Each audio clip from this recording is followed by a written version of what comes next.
காலத்துலலாம் கண்டிப்பா சித்தர்கள், முனிவர்கள் இவங்க எல்லாம் தான் வந்து டாக்டர்ஸா இருந்தாங்க. சர்ஜரி எல்லாம் யார் யார் பண்ணியிருக்கா அது ஒரு பெரிய லிஸ்ட் போகும். இப்போ ஒருத்தருக்கு வந்து உடம்பு சரியில்ல அப்படின்னா, அந்த காலத்துல ஜாதகத்தோட தான் போவாங்க. ஸோ, அப்ப அந்த ஜாதகத்தினுடைய நிலைய வச்சே அவங்களுக்கு இந்த ஹெல்த் ப்ராப்ளம் இந்த டைப் ஆஃப் மெடிசன் அவங்களுக்கு கொடுத்தா கரெக்ட் ஆகும் அப்படின்றது ஒரு கன்க்ளூஷனுக்கு வந்த நிலையெல்லாம் நெறைய பழைய புக்ஸ்ல எழுதப்பட்டிருக்கு. அப்போ இதுதான் உனக்கு ட்ரீட் பண்ணும் இந்த வகையில தானே இன்னைக்கு காலகட்டத்துக்கு பார்த்தீங்கன்னா, ஒருத்தருக்கு நம்ம சொல்லலாம், இல்லப்பா இது வந்து நீ சர்ஜரியில தான் கரெக்ட் பண்ண முடியும். செவ்வாய் வந்துடுச்சு.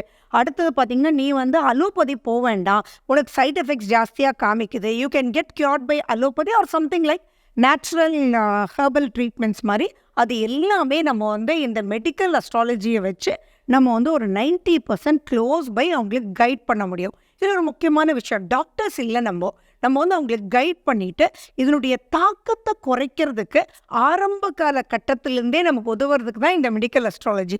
ஒருத்தனுடைய ஃபர்ஸ்ட் பிரெத்லேருந்து லாஸ்ட் பிரெத் வரைக்கும் இதுதான் நம்பன்றது கொடுத்துட்டாங்க.